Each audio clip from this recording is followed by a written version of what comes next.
السلام عليكم ورحمة الله وبركاته. إن الحمد لله نحمده ونستعينه ونستغفره ونعوذ بالله من شرور أنفسنا ومن سيئات أعمالنا من يهده الله فلا مضل له ومن يضلل فلا هادي له وأشهد أن لا إله إلا الله وحده لا شريك له وأشهد أن محمدا عبده ورسوله أما بعد. எல்லாம் வல்ல அல்லாஹ்வுக்கு புகழளித்தும் சிடிஜேயின் உங்கள் கேள்வி நேரம் நிகழ்ச்சியூடாக இந்த வாரமும் முகநூல் வழியாக உங்களை சந்திப்பதிலே நாங்கள் மகிழ்ச்சி அடைகிறோம். அல்ஹம்துலில்லாஹ். உங்கள் அனைவருக்கும் தெரியும், வாரந்தோறும் நீங்கள் கேட்கக்கூடிய மார்க் அடிப்படையிலான கேள்விகளுக்கு பதில் வழங்கக்கூடிய விதத்திலே இந்த நிகழ்ச்சியை நாம் தொடர்ச்சியாக நடத்தி வருகிறோம். 21வது வாரமாக நடத்தக்கூடிய இந்த நிகழ்ச்சியிலே முதலாவதாக சில சகோதரர்கள் கடந்த சில நாட்களுக்கு முன்பதாக சகோதரர் முஃபாரிஸ் ரஷாதி என்பவர் முகநூல் நேரலையில் ஒன்றிலே பலவிதமான விமர்சனங்களை சிடிஜே அமைப்பை பற்றியும் அறிஞர் பிஜே அவர்களை பற்றியும் என்னை பற்றியும் முன்வைத்திருக்கிறார். அது சம்பந்தமாக உங்களுடைய நிலைப்பாடு என்ன, உங்களுடைய பதில் என்ன என்பதை பல சகோதரர்கள் நமக்கு வாட்ஸ்அப் வழியாக கேட்டிருந்தார்கள். எனவே இன்றைய நிகழ்ச்சியிலே முதலாவது பதிவாக முஃபாரிஸ் ரஷாதி என்பவர் என்ன மாதிரி ஒரு நிலைப்பாட்டில் இருக்கிறார், அவர் சொன்ன செய்திகளுக்கு நம்முடைய பதில் என்ன என்பதை நாம் வழங்கலாம் என்று நினைக்கிறோம். அதாவது உங்களுக்கு தெரியும், கடந்த மே மாதத்திலே இந்த முஃபாரிஸ் ரஷாதி என்பவர் சூனியம் உண்டா, கண்ணூறு விளக்கம், கருஞ்சீரக ஹதீஸ் பற்றிய தெளிவுகள் இன்னும் பலவற்று என்று சொல்லி ஒரு பதிவை இட்டு முகநூல் நேரலையிலே அல் குர்ஆனுக்கு முரண்படும் செய்திகள் சம்பந்தமாக பல விஷயங்களை பேசியிருந்தார். அவர் பேசின ஒவ்வொரு விஷயத்திற்கும் குர்ஆனின் அடிப்படையிலும் ஹதீஸின் அடிப்படையிலும் தெள்ள தெளிவாக வரிக்கு வரி பதிலாக கிட்டத்தட்ட 3 மணித்தியாலங்களாக அவருடைய அந்த உரைக்கு நாம் மறுப்பு தெரிவித்திருந்தோம். இது எப்ப நாங்க தெரிவிச்சிருந்தோம் என்று சொன்னா கடந்த மே மாதத்துல. ஆனா பல மாதங்கள் கடந்தும் சகோதரர் முஃபாரிஸ் ரஷாதி அவர்களிடமிருந்து எந்த ஒரு பதிலும் வராமல் இருந்தது. வழமையாக குர்ஆனுக்கு முரண்படும் செய்திகள் சம்பந்தமாக நாங்க எந்த பதில் சொன்னாலும், எந்த விவாத அழைப்பு கொடுத்தாலும், நம்முடைய நிலைப்பாட்டுக்கு மாற்று கருத்தில் இருப்பவர்கள் அதை நைஸா நழுவி அதை கேட்டும் கேட்காமலும் பார்த்தும் பார்க்காமலும் அதை உள்வாங்கிக் கொண்டால் விபரீதமாகிவிடும், தங்களுடைய கொள்கைக்கு படுபயங்கர பாதிப்பு ஏற்பட்டு விடும் என்று சொல்லி அப்படியே நைஸா நழுவிடுவாங்க. கலூர மீன்ல நழுவியவர்களை போன்று நைஸாக நழுவி விடுவார்கள். அதே வரிசையில் தான் முஃபாரிஸ் ரஷாதி என்பவரும் நழுவி விட்டார். உருப்படியான பதில்களை சொல்ல மாட்டார், தாக்கு பிடிக்க மாட்டார்கள். அல் குர்ஆனுக்கு அறிவிப்பாளர் வரிசையிலே ஆதாரபூர்வமான செய்திகள் எந்த விதத்திலும் முரண்படாது என்ற கருத்தில் உறுதியாக இருப்பவர்களை போன்று மக்களிடம் காட்டிக்கொள்வார்கள். ஆனா நாங்க கேட்கிற எந்த கேள்விகளுக்கும் அவர்களிடமிருந்து உருப்படியான பதில் வராது, மௌனம் சாதிப்பார்கள். மௌனம் தான் அவர்களுடைய கொள்கையில் உறுதியற்ற தன்மையை காட்டுகிறது என்பதை வளமையாக அவர்கள் கடைபிடித்து வருவதனால் இவரும் மௌனமாக இருக்கிறார். இவர்கள் வாய் திறக்க மாட்டார்கள். அந்த சிந்தனையிலே அந்த கொள்கையிலே இருப்பவர்கள் இப்படித்தான் இருப்பார்கள் என்று நாங்களும் அதை அலட்சியம் செய்துவிட்டோம். ஆனா 5 மாதங்கள் கடந்து மீண்டும் நேரலையில வந்து சில சகோதரர்கள் இவரிடம் கேள்விகளை கேட்கும் பொழுது என்ன சொல்கிறார்? சிடிஜேவுடன் நான் விவாதிக்க மாட்டேன், அப்துல் ராசிக்குடன் நான் விவாதிக்க மாட்டேன். சரி, அறிஞர் பிஜே அவர்களோடு விவாதிப்பீர்களா என்று கேட்டா அதை பிறகு பார்த்துக் கொள்வோம் என்ற மாதிரி ஒரு நிலைப்பாட்டில் விவாத அழைப்பை ஏற்றுக்கொள்ளாமல் வெருண்டோடுவதற்கு சில காரணங்கள் என்ற பெயரில் அவர் போலித்தனமான காரணங்களை முன்வைத்துக் கொண்டிருக்கிறார். என்ன காரணங்களை முன்வைத்திருக்கிறார்? அவர் சொல்றதை நீங்க கேளுங்க. சிடிஜேயோடு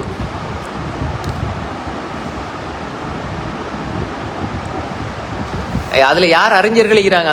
அந்த இங்கிலீஷ் எழுத்துல சொல்றீங்க தான், நிஃப்ராஸ், அந்த சிடிஜேன்னு சொல்றீங்க, அதுல யார் அறிஞர்கள் இருக்கிறாங்க? அறிஞர்களோட பேரை சொல்லுங்க. அந்த எந்த அறிஞர்? இப்போ உதாரணமா வந்து இப்ப நாங்க குர்ஆன் சுன்னா பேசுறோம், குர்ஆன் சுன்னா பேசுற அறிஞர்கள் நீங்க கிட்ட கேட்டா நாங்க ஒரு பெரிய லிஸ்ட் தருவோம். இப்ப சிடிஜேல உள்ள அறிஞர்கள் யார்? சிடிஜே சார்பாக உங்களுக்கு கொடுக்கப்பட்ட விவாத அழைப்புக்கான உங்கள் பதில் என்ன? அதை நான் கேட்கிறேன். சிடிஜே உதாரணமா நீங்க ஒரு இங்கிலீஷ் எழுத்த போட்டு, இப்ப நான் வந்து என்ன சொல்றேன், எம்டிஜே சரியா, அல்லது என்டிஜே அல்லது ஏதாவது ஒரு டிஜேன்னு போடுங்கண்ணே, ஓடிஜே பிடிஜே அல்லது ஏதாவது ஒரு டிஜேன்னு சொல்லி ஏதாவது ஒன்று போட்டு நான் விவாதத்துக்கு வாங்கன்னு கூப்பிடுறதுல என்ன பிரயோசனம் இருக்குது? அந்த டிஜேல வந்து யார் அறிவாளி, அதாவது மார்க்க அறிவுள்ளவங்க யார் இருக்கிறாங்க? நான் கேட்கிறேன், யாரு வந்து அதுல மார்க் அறிஞர் நீங்க யார சொல்றீங்க? எந்த மார்க் அறிஞர்? அப்ப அந்த அறிஞரை பத்தி ஒரு அறிவு எங்களுக்கு வேணுமே. சும்மா அந்த அமைப்பு கூப்பிடுறாங்க, அந்த அமைப்பு கூப்பிடுறாங்க, எஸ்டிஜே அல்லது ஏடிஜே அல்லது பிடிஜே அல்லது சிடிஜே அல்லது டிடிஜே இங்கிலீஷ் எழுத போட்டுட்டு விவாதம் வாங்கன்னு சொன்னால் முதலாவது அதுல யார் இருக்கிறாங்க? அதுல யார் அறிஞர் மார்க் அறிஞர் நீங்க யார சொல்றீங்க? ஒரு 2 பேரை சொல்லுங்க, இன்ஷால்லா பாப்போம்.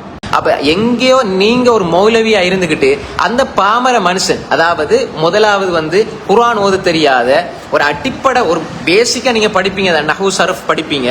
அதே மாதிரி நஹுண்டா என்ன, சர்ஃப்னா என்ன, ஃபஅல ஃபஅலுண்டா என்ன, அதுக்கப்புறம் நஹுண்டா என்ன, அதுக்கப்புறம் பலாகா, அதுக்கப்புறம் பதி, இப்ப அதப் அல் அரபு இலக்கியம், அதுக்கப்புறம் உசூல்கள், அதுல ஒரு 7-8 வருஷம் நீங்க படிச்சிருப்பீங்க. அந்த ஒழுங்குமுறை இல்லாம தர்ஜமாவும் தெரியாது, தப்சீரும் தெரியாது, ஒரு உசூலும் தெரியாது, அடிப்படை பேசிக் ஒன்றுமே தெரியாது. அன்பிற்குரிய சகோதரர்களே, இவர் என்ன பதில் சொல்கிறார் என்று பாருங்க. சிடிஜேயின் விவாத அழைப்பை நீங்கள் ஏன் ஏற்றுக்கொள்ளாமல் இருக்கிறீர்கள் என்று கேட்டால், சிடிஜே அமைப்புல அறிஞர்கள் இல்லை, ஆய்வாளர்கள் இல்லை. எனவே ஆய்வாளர்கள் இல்லாத, அறிஞர்கள் இல்லாத ஒரு அமைப்போட நான் ஏன் விவாதிக்கணும்? அப்படி விவாதிப்பது நேர விரயம் என்பது அவருடைய பதிலாக இருக்குது. அப்ப இன்னும் சில சகோதரர்கள் கேட்கிறாங்க, சகோதரர் அப்துல் ராசிக் அவர்கள் உங்களை பகிரங்கமா விவாதத்துக்கு கூப்பிடுறாரே, அவரோட விவாதம் பண்ணலாமே என்று கேட்டா, அப்துல் ராசிக்குடன் விவாதிப்பதாக இருந்தா அது அர்த்தம் இல்ல. காரணம், அவருக்கு அரபு தெரியாது, அவருக்கு வந்து குர்ஆன் ஓத தெரியாது, அவருக்கு அம்து செலவாத்த ஓத தெரியாது, ஃபாத்தியா சூரா ஓத தெரியாது என்று சில மமதை பிடித்த, குர்ஆனை படிச்சிருக்கிறோம், ஹதீஸ படிச்சிருக்கிறோம், குர்ஆனை ஹிஃபுல் செஞ்சிருக்கிறோம், நாங்க மஹ்ரஜ்கள் எல்லாம் நல்ல வெளிப்படுத்துவோம் என்ற மாதிரி நினைச்சு கொண்டு அரபு மமதையில என்ன சொல்கிறார்? இவரோடு நான் விவாதிக்க மாட்டேன் என்று சொல்கிறார். 1-2 காரணமா சொல்றாரு. அன்பிற்குரியவர்களே, அவர் சொல்ற காரணங்களை பட்டியல் போடுறேன் பாருங்க. என்ன சொல்கிறார்? ஒருவருடன் நாங்கள் விவாதிப்பதாக இருந்தா எதிர் தரப்புல இருக்கக்கூடியவங்க அரபு மொழி தெரிந்திருக்க வேண்டும், நஹ்வு தெரிந்திருக்க வேண்டும், அரபுல சர்ஃப் தெரிந்திருக்க வேண்டும். அரபு மொழியில நஹ்வு தெரியாமல், சர்ஃப் தெரியாமல் அவர்களுடன் விவாதிப்பதில் அர்த்தம் இருக்குதா என்று கேட்கிறார். இன்னும் என்ன பட்டியல் போடுறாரு? பதியுல் அதபில் அரபியே, அரபு இலக்கணம் இவருக்கு தெரியுமா, பதிய தெரியுமா என்று கேட்கிறார். உசூலுல் ஹதீஸ் தெரியுமா, உலூமுல் ஹதீஸ் தெரியுமா, தஃப்சீர் தெரியுமா, தர்ஜுமா தெரியுமா, ஃபிக்ஹ் தெரியுமா, இஸ்திலாஹ் தெரியுமா, ஹபர் தெரியுமா, சஹீஹ் தெரியுமா, லஈஃப் தெரியுமா, லஈஃபுடைய வகைகள் தெரியுமா, முத்ரஜ் என்றா என்னன்னு தெரியுமா, முல்தரப் என்றா என்னன்னு தெரியுமா, முன்கர் என்றா என்னன்னு தெரியுமா, ஷாத் என்றால் என்னன்னு தெரியுமா, ஷுரூத்துல் ஹதீஸி ஸஹீஹ், ஹதீஸ் ஒன்று சஹீஹ் ஆகுவதற்கு காரணங்களாக இருக்குதே அந்த நிபந்தனைகள் என்னன்னு இவருக்கு தெரியுமா, இத்திசாலு சனது என்றது என்னன்னு தெரியுமா என்று ஒரு பட்டியலே போடுறாரு. என்ன காட்டுறாங்களா? இதெல்லாம் இவருக்கு தெரியும், இவங்களுக்கு தெரியாது. நான் தான் அரபு மேதை, நான் தான் அறிஞர்களுக்கெல்லாம் அறிஞன், நான் தான் கிபாருல் உலமா என்று சொல்லி எந்த அளவுக்கு காட்டுறாங்க தெரியுமா? அந்த அரபு மொழிய கொஞ்சம் ஓரளவுக்கு படிச்சுட்டு அந்த படிச்ச மொழியில தான்களோடு பிறர் விவாதம் செய்யற அளவுக்கு கூட தகுதி இல்லாதவர்கள் என்று இந்த படிப்புல வந்த தலக்கணம் இருக்குதே. அதாவது இப்லீஸுக்கு எந்த தலக்கணம் ஏற்பட்டுச்சோ, அல்லாஹ் தஆலா இப்லீஸை ஏன் வழிகெடுத்தான், அல்லாஹ் தஆலா ஏன் இப்லீஸை விரட்டி அடிச்சான்? இப்லீஸ் என்பவன் அன ஹைரும் மின்ஹு, நான் அவரை விட சிறந்தவர் என்று, களிமண்ணால் படைக்கப்பட்ட ஆதம் அலைஹிஸ்ஸலாத்தை விட நான் தான் சிறந்தவர் என்ற ஒரு கிபிரியத்துல, தற்பெருமையில, மமதையில, ஆணவத்துல திரிந்தானே. அதற்காக வேண்டிதான் அல்லாஹ் தஆலா இந்த சன்னிதானத்திலிருந்து நீ வெறுண்டோடு அல்லாஹ் தஆலா விரட்டினான். அல்லாஹ்வுக்கு எது பிடிக்காதோ, அல்லாஹ் எதை வெறுக்கிறானோ, ஒரு மூமினிடம் எது இருக்க கூடாது என்று அல்லாஹ் சொல்கிறானோ அந்த கிபிரியத்தை முழுமையாக போர்த்தி கொண்டு இவங்க என்ன சொல்றாங்களா? நீங்க இந்த விஷயம் எல்லாம் தெரிஞ்சிருந்தா தான் உங்களோட விவாதம் செய்யணும், அப்படி இல்லாட்டி நாங்க விவாதம் செய்ய மாட்டோம் என்று முஃபாரிஸ் ரசாதி என்பவர் சொல்கிறார். நான் என்ன கேட்கிறேன் தெரியுமா? முதல்ல மார்க் அடிப்படையில இது சரியான ஒரு நிலைப்பாடா? ஒருவர் மார்க்கத்தை கற்றறிந்திருக்கிறார், அவர் மார்க்கத்தை பிறருக்கு எத்தி வைக்கிறார். அப்படி எத்தி வைக்கின்ற நேரத்தில் எதிர்த்தரப்பிலிருந்து ஒருவர் மார்க்க அறிவாக இவர் எதை முன்வைக்கிறாரோ அதை எதிர்த்து விமர்சனம் செய்து மறுப்பு பேசி இவருக்கு சவால் விடும் பொழுது என்ன செய்ய சொல்லுது மார்க்கம்? அவரிடம் உங்களுக்கு உசூலுல் ஹதீஸ் தெரியுமா, உலூமுல் ஹதீஸ் தெரியுமா, ஷுரூத்துல் ஹதீஸ் ஸஹீஹ் என்பது உங்களுக்கு தெரியுமா என்று கேட்க சொல்கிறதா? அல்லது சத்தியத்தை நிலைநாட்ட வேண்டும் என்பது ஒரு தாயியுடைய, ஒரு அழைப்பாளருடைய, ஒரு மார்க்கத்தை பேசக்கூடிய ஒருவருடைய கடமையாக இருக்கிறது. எவர் அழைத்தாலும் சத்தியத்தை நிலைநிறுத்துவதற்காக களம் இறங்கி குதித்து சென்று சத்தியத்தை நிலைநாட்ட அந்த வாய்ப்பை பயன்படுத்திக் கொள்வதா? இது மார்க்கத்தினுடைய அடிப்படை. நபிகள் நாயகம் ஸல்லல்லாஹு அலைஹி வஸல்லம் அவர்கள் எதை நமக்கு வழிகாட்டினார்கள்? இதற்கு முன் சென்ற நபிமார்கள் எதை நமக்கு வழிகாட்டினார்கள்? அல்லாஹ் தஆலா திருக்குர்ஆன்ல தெளிவாக சொல்கிறார். நூஹ் அலைஹிஸ்ஸலாம் அவர்கள் மிக பிரம்மாண்டமான காலம் அவருடைய அழைப்பு பணியில் அவர் ஈடுபட்டார். இன்னி தஅவுது கௌமி லைலன் வ நஹாரா, எனது சமூகத்தை நான் இரவு பகல் பாராமல் அழைத்து கொண்டே இருக்கிறேன் என்று அவருடைய தாவா பணி சம்பந்தமாக அல்லாஹ் தஆலா குர்ஆன்ல சொல்றான்.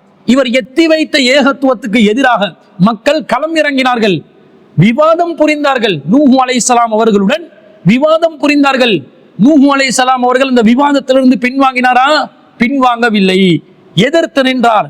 இவரும் விவாதம் புரிந்தார், சத்தியத்தை நிலைநாட்டினார், ஏகத்துவத்தை நிலைநிறுத்தினார் என்று அல்லாஹ் தஆலா திருக்குர்ஆன்ல சூரத்து ஹூதுல 11வது அத்தியாயத்துல 32வது வசனத்துல அல்லாஹ் சொல்லி காட்டுறான். எப்படி சொல்லி காட்டுறான்? காலு, அவர்கள் சொன்னார்கள், யா நூஹ், நூஹே, கது ஜாதல்தனா ஃபஅக்ஸர்த ஜிதாலனா, நீங்க அதிகமாக நம்மோடு தர்க்கித்து விட்டீர்கள், அதிகமாக விவாதம் புரிந்து விட்டீர்கள். ஃபஅதினா பிமா தஇதுனா இன் குன்த மினஸ் ஸாதிகீன், நீங்கள் உண்மையாளராக இருந்தால் நீங்க எதை எங்களுக்கு எதிராக வாக்களிக்கிறீர்களோ அதை கொண்டு வாருங்கள் என்று நூஹ் நபி அலைஹிஸ்ஸலாம் அவர்களுக்கு எதிராக அந்த மக்கள் சொன்னார்கள் என்று அல்லாஹ் குர்ஆன்ல சொல்றான். இப்ப நூஹ் அலைஹிஸ்ஸலாம் போய் அந்த மக்களிடம், உங்களுக்கு வஹீ தெரியுமா, நான் பேசுற மொழியில தேர்ச்சி பெற்றவர்களாக நீங்க இருக்கிறீங்களா, உங்களுக்கு அந்த மொழியில இலக்கணம் தெரியுமா, அந்த மொழியில உள்ள ஷர்த்துக்கள் என்னென்று தெரியுமா, அது தெரிந்தால் தானே நான் உங்களுடன் விவாதிக்கலாம் என்று விவாதத்தை புறக்கணித்தார்களா? எது வழிமுறை? அல் குர்ஆன் சொல்லக்கூடிய இந்த விவாத அமைப்பு எப்படி வருது? காபிர்களோடு விவாதம் செய்வதை தான் குறிக்கிறது. இப்ராஹிம் நபி அலைஹிஸ்ஸலாம் அவர்களுடைய வாழ்க்கையில ஏகத்துவத்தை நிலைநிறுத்துவதற்காக ஆட்சி அதிகாரம் வழங்கப்பட்ட ஒரு அரசனுடன், ஒரு மன்னனுடன் விவாதம் புரிந்தார்களா இல்லையா? அல்லாஹ் தஆலா திருக்குர்ஆன்ல தெளிவாக சொல்கிறான். 2வது அத்தியாயத்துல 258வது வசனத்துல, அலம் தர இலல்லதி ஹாஜ இப்ராஹீம ஃபீ ரப்பிஹி, தன் இறைவன் விஷயத்திலே இப்ராஹிமுடன் ஒருவர் விவாதம் புரிந்தானே, அவனை பற்றி நபியே உங்களுக்கு தெரியுமா என்று அல்லாஹ் கேட்டு, இப்ராஹிம் நபி அலைஹிஸ்ஸலாம் அவர்கள் அல்லாஹ் தான் உயிர்ப்பிப்பான், மரணிக்க செய்வான் என்று சொல்ல, அந்த காஃபிர் நானும் உயிர்ப்பிப்பேன், நானும் மரணிக்க செய்வேன் என்று சொல்ல, இப்ராஹிம் நபி அலைஹிஸ்ஸலாம் அந்த காஃபிரை மடக்கும் விதத்தில் அழகான ஒரு தர்க்கத்தை முன்வைக்கிறார்கள். என்ன சொல்கிறார்கள்?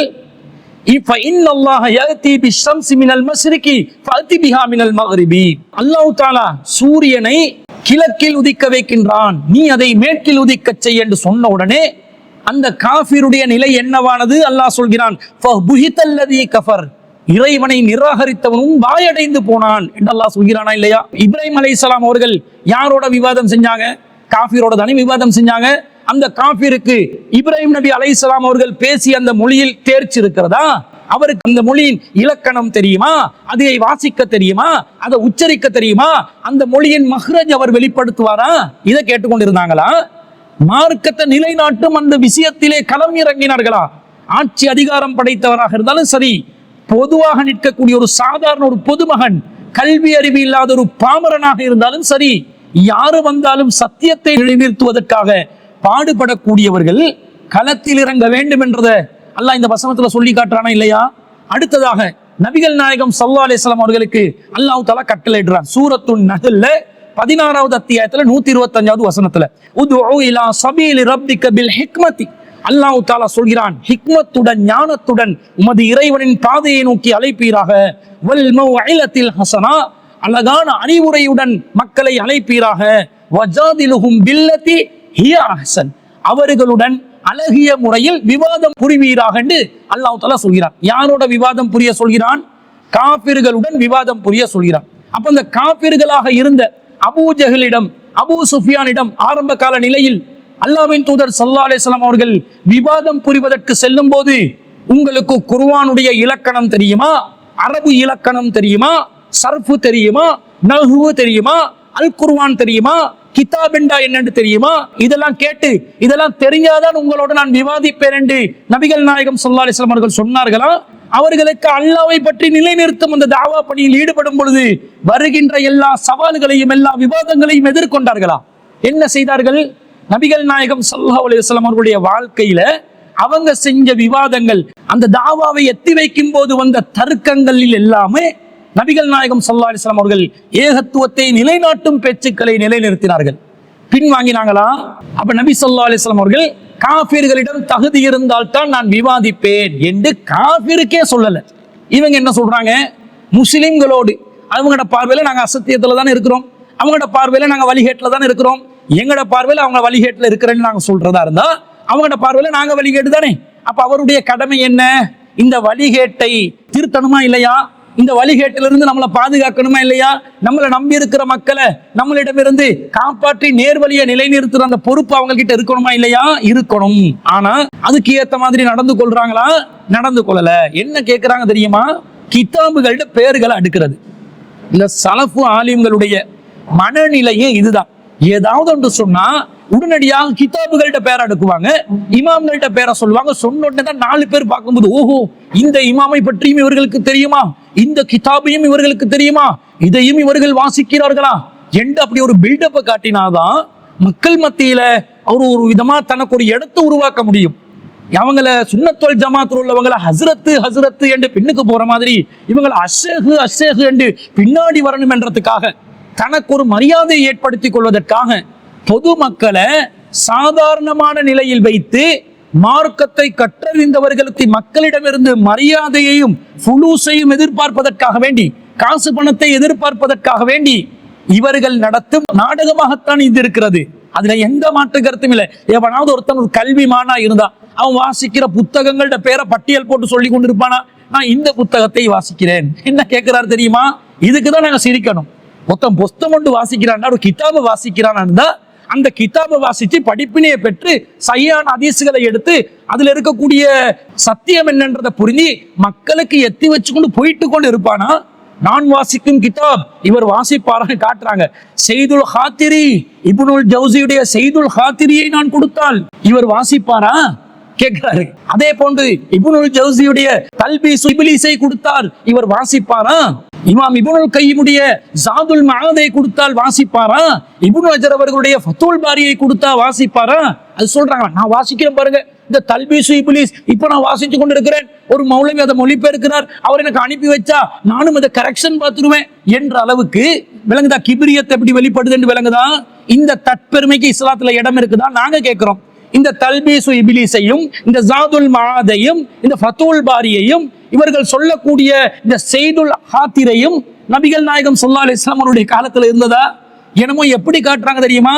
இந்த கிதாபுகளை வாசிச்சாதான் இஸ்லாத்தையே பிரச்சாரம் செய்யலாம், இஸ்லாத்தையே மக்களுக்கு எத்தி வைக்கக்கூடிய ஆய்வு செய்யக்கூடிய அறிஞர்களாக இருக்கலாம் என்ற மாதிரி ஒரு தோற்றத்தை காட்டுறாங்க. பொதுமக்களை இந்த மார்க்கத்தை படிக்கிறதுல இருந்து தூரமாக்கி ஆலிம்கள் உலமாக்கள் என்று இருக்கக்கூடியவர்களுக்கு மட்டும்தான் தனி தகுதி இருக்கிற மாதிரி ஒரு தோற்றத்தை காட்டுறதுக்காக வேண்டி அவங்க அறிஞர்கள் அவங்களோட புத்தகத்தை எழுதி இருக்கிறாங்க.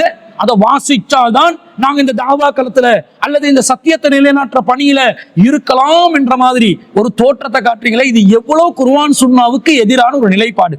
நபிகள் நாயகம் ஸல்லல்லாஹு அலைஹி வஸல்லம் அவர்களுக்கு தெரிந்த ஒரே ஒரு கிதாப் தான் அது, அல் குர்ஆன். கிதாபுல்லா, அல்லாஹ்வுடைய வேதமான அல் குர்ஆன். அல் குர்ஆனுக்கு செயல் வடிவமாக தன்னுடைய வாழ்க்கையை வைத்து மக்களுக்கு தாவா செய்தார்கள். அதற்கு எதிராக வரக்கூடிய எந்த சவாலா இருந்தாலும், எந்த ஒரு நெருக்கடி வந்தாலும் அதை தைரியமாக முகம் கொடுத்தார்கள். வாதமாக இருந்தாலும் விவாதமாக இருந்தாலும் எந்த பிரச்சனையாக இருந்தாலும் குர்ஆனை கொண்டும் தன்னிடம் இருக்கக்கூடிய சுன்னாவை கொண்டும் நபிகள் நாயகம் ஸல்லல்லாஹு அலைஹி வஸல்லம் அவர்கள் இஸ்லாத்தை நிலைநாட்டினார்கள் என்பதுதான் இஸ்லாமிய வரலாற்றிலே நாங்கள் வஹீயின் அடிப்படையில் பார்க்கிறோம். இவங்க எப்படி காட்டுறாங்க? பிற்காலத்துல வந்து அறிஞர்கள் எழுதின புத்தகம் எல்லாம் வாசிச்சு முடிச்சாதான் இந்த மார்க்கத்தை ஆய்வு செஞ்சு மக்களுக்கு விளக்கம் சொல்ல முடியும் என்ற மாதிரி ஒரு போலியான தோற்றத்தை காட்டுகிறார்களே தவிர இதுக்கும் மார்க்கத்துக்கும் எந்த சம்பந்தமும் இல்லை. பொதுமக்களை தூரமாக்குற வேலையை தவிர மார்க்கம் இப்படி சிரமப்படுத்தக்கூடிய ஒரு நிலையில் வைக்கவில்லை. அப்போ விவாதம் என்றா என்ன? ஒருத்தர் விவாதத்துக்கு அழைக்கிறார், காஃபிர் ஒருவர் அழைக்கிறார்.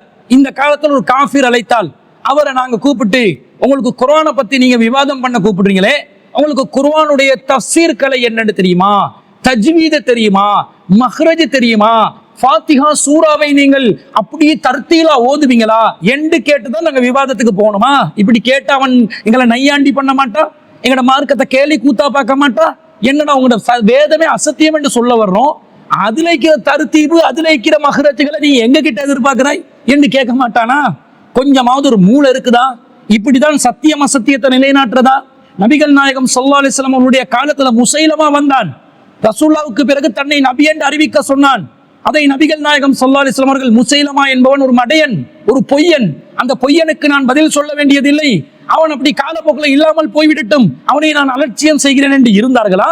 தன்னுடைய ஒரு தோழருடன் முசைலமாவை சந்தித்து, நீ ஒரு பொய்யன் தான் என்பதை நான் உறுதிப்படுத்துறேன், என்னுடைய இந்த கையில இருக்கிற குச்சில ஒரு துண்டையாவது உனக்கு தரமாட்டேன் என்று சத்தியத்தை நிலைநாட்டி வந்தார்களா? என்ன சொல்றீங்க? யாருக்கு நீங்க உருட்டுறீங்க? யாருக்கு நீங்க பந்தா காட்டுறீங்க? யாருக்கு நீங்க ஒரு ஷோ காட்டுறீங்க? இது இந்த மார்க்கம் பேசுவதற்கு தகுதியற்ற ஒரு நிலையாக நாங்கள் பார்க்கிறோம். இப்ப என்ன பஞ்சாயத்து தெரியுமா? விவாதம் செய்ய வருபவர்கள் எந்த தலைப்பில் பேசுகிறார்களோ அது பற்றிய ஞானம் இருந்தால், போதிய ஞானம் இருந்தால் தாராளமாக விவாதிக்கலாம். ஒரு அறிஞராக இருந்து, ஒரு ஆய்வாளராக இருந்து, தஜ்வீதை கரைத்து கொடுத்து, தஃசீரை படித்து, முஹத்திஸாக இருந்து, கிதாபுகளை ஆய்வு செய்து, ஹதீஸ்களோட சுருத்துகள் எல்லாத்தையும் கரைச்சு குடிச்சு அவர் மிக்சர் ஆகி வந்தால் தான் அவரோடு விவாதிப்பேன் என்று சொல்வது இஸ்லாத்துக்கு சம்பந்தம் இல்லாத, இன்னும் சொல்ல போனால் ஒரு கிபிரியத்தான, மமதை பிடித்த, தற்பெருமையின் உச்சத்தை தொட்ட ஒரு நிலைப்பாடாக இருக்கிறது என்பதை நாங்கள் இதன் மூலம் தெரிவித்துக் கொள்கிறேன். அதே நேரத்தில் இப்ப அவருடைய என்ன பஞ்சாயத்து?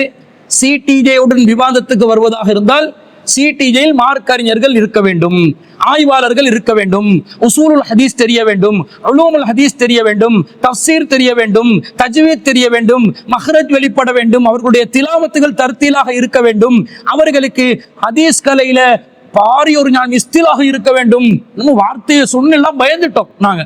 இதெல்லாம் இருந்தா தான் இவங்களோட விவாதம் பண்ணணும் என்று சொல்றீங்களே. நாங்க உங்களுக்கு சொல்கிறோம், சவால் விடுகிறோம், ஒருவருடன் விவாதம் செய்வதாக இருந்தால், இந்த விஷயங்கள்ல அவர் தகுதி பெற்றவராக இருந்தால், தேர்ச்சி பெற்றவராக இருந்தால் மாத்திரம்தான் அவருடன் விவாதம் செய்ய வேண்டும் என்று நீங்கள் சொல்கிறீர்கள். அதை நாங்கள் மறுக்கிறோம், அது தவறான கருத்து என்று சொல்கிறோம். இப்ப நம்முடைய விவாத தலைப்பாக எது மாறுது? ஒருவர் விவாதம் செய்வதற்கு தகுதியானவரா இல்லையா என்பதை எதை வைத்து தீர்மானிக்க வேண்டும் என்பது நம்முடைய விவாத தலைப்பாக மாறிவிடுகிறது. இப்ப நீங்க வரணும் இந்த விவாதத்துக்கு. என்ன விவாதம்? விவாதம் செய்வதற்கு தகுதியானவர்களை எப்படி நாங்கள் தீர்மானிப்பது, எதை அடிப்படையாக கொண்டு தீர்மானிப்பது, முஃபாரிஸ் ரசாதியுடைய நிலைப்பாடு சரியா பிழையா என்பதை ஒரு தலைப்பாக வச்சு உங்களை விவாதிப்பதற்கு நாங்கள் அழைக்கின்றோம். இந்த விவாதத்துக்கு நீங்க எங்கள்கிட்ட திரும்ப அரபு தெரியுமா, ஞானம் தெரியுமா, விஞ்ஞானம் தெரியுமா, புலியானம் தெரியுமான்னு கேட்க முடியாது. இந்த தலைப்பில் விவாதிப்பதாக இருந்தால் எந்த நிபந்தனையும் இல்லாமல் விவாதம் செய்வதற்கு எது தகுதி என்பதை நிரூர கடமை உங்ககிட்ட இருக்குது. நீங்க சொல்லிட்டீங்க விவாதம் செய்வதாக இந்த தகுதி இருக்கணும் என்று, அதை நிறுவுவதற்காக வேண்டி நீங்கள் விவாதத்திற்கு வர வேண்டும். முதலாவதாக இது சம்பந்தமாக விவாதிப்பதற்கு முஃபாரிஸ் ரசாதி அவர்களை நாங்கள் அன்புடன் அழைக்கின்றோம். இன்ஷா அல்லாஹ் வரக்கூடிய 29ஆம் திகதி புதன்கிழமை காலை 10 மணிக்கு இன்ஷா அல்லாஹ் சிடிஜே தலைமையகத்தில் குறித்த விவாத ஒப்பந்தத்தை நாங்கள் வைத்துக் கொள்வோம். உங்களுக்கு இந்த தேதியில ஏதாவது மாற்று கருத்து இருந்தா, நேரத்துல மாற்று கருத்து இருந்தா, அல்லது இடத்துல மாற்று கருத்து இருந்தா அதை முன்கூட்டி அறிவிக்கலாம். ஆனால் கண்டிப்பாக இந்த வரக்கூடிய சனிக்கிழமை, அதாவது 25ஆம் திகதி இரவு 12 மணிக்குள்ளே அதை எங்களுடைய ஜமாத்தின் தலைவருடைய வாட்ஸ்அப் இலக்கத்திற்கு உங்களுடைய தகவலை அல்லது போன் நம்பருக்கு தொடர்பு கொண்டு உங்களுடைய தகவல்களை நீங்கள் எத்தி வைக்க வேண்டும்.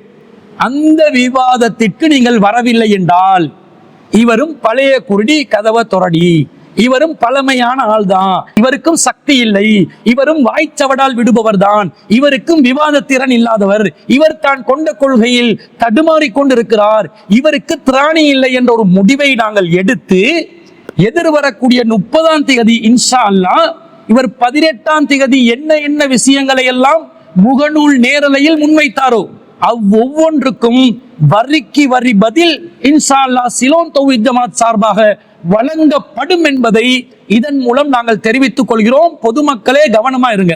இவங்க உங்களை திசை திருப்புறாங்க. எப்படி திசை திருப்புறாங்க?